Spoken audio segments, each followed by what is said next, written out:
narcissists think they're neurotic? Please don't take offense to this sincere question. Just what does it mean to be considered neurotic? Strange, dubious, bewildered, or maybe just a little bit off kilter? The truth is that we're all a little off kilter. No, don't act like you have complete, irrespective of whether you call yourself a Christian, Hindu, Buddhist, or communist, don't you feel off balance? Is it not illogical to spend more time alone dwelling on one's problems and exacerbating one's own sense of superiority? Do the continual disagreements you have with the people in your life not put you off balance? Your competitive nature make you an annoying coworker? We're all a little off kilter, so pointing fingers won't solve anything. So, the issue of neurosis' genesis naturally arises. Does where you live make you feel like a nervous wreck? I blame my neurosis on everyone. My parents, my neighbors.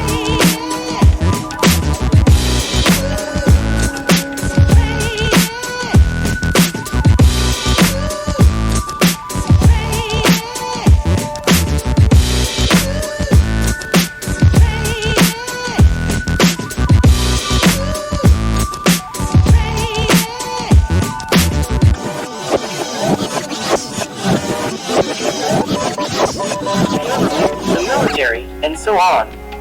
I don't understand what you mean that it's so hard to find your bearings with all of them. When I go to an analyst for help, I realize that he has the same neuroses as I do. Stop laughing.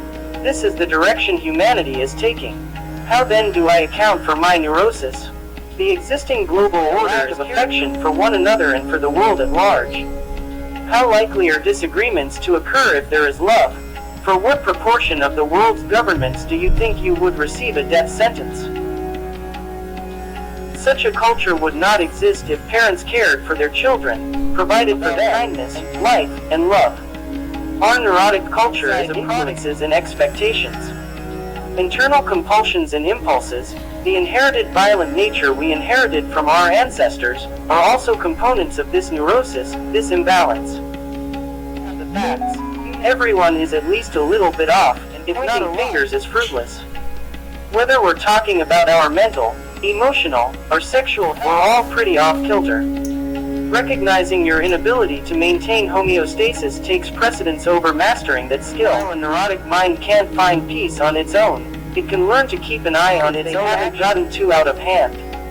Self-awareness can be fostered through maintaining a state of constant vigilance over one's actions, speech, posture, and food intake, without ever making any changes. If you have no choice but to observe, you will learn to be a sensible adult. When it finally does happen, your neurosis will disappear. Put another way, a healthy mind is one that is both intelligent and open-minded.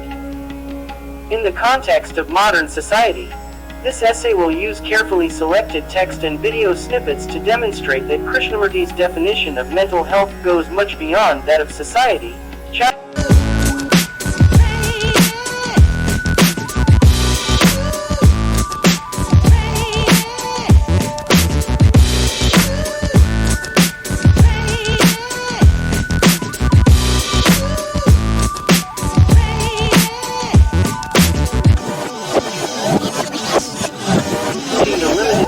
Of analysts, psychologists, and religions while demonstrating an unshakable order, harmony, and sanity.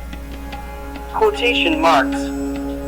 It has recently been fashionable for the well-to-do to seek out the services of a psychoanalyst. To overcome your inhibitions and complexes, the same process occurs whether you consult a psychoanalyst or a religion. In spite of the fact that such methods occasionally prove effective, they inevitably end up imposing additional roadblocks in the way of life's organic progression. Neither the efforts of another nor any other technique will allow you to free yourself from these restraints. To be truly free, one must have both an in-depth understanding of life and the self-awareness to see how one contributes to the perpetuation of ignorance and delusion. To succeed here, you need more than blind acceptance of a strategy, you also need to be alert and perceptive. Laziness, on the other hand, forces one to rely on another person for comprehension, which only adds to one's feelings of isolation and confusion. True and permanent happiness can only be attained after one has a deeper understanding of what ignorance is and how it can be maintained. For comprehension, which only adds to one's feelings of isolation.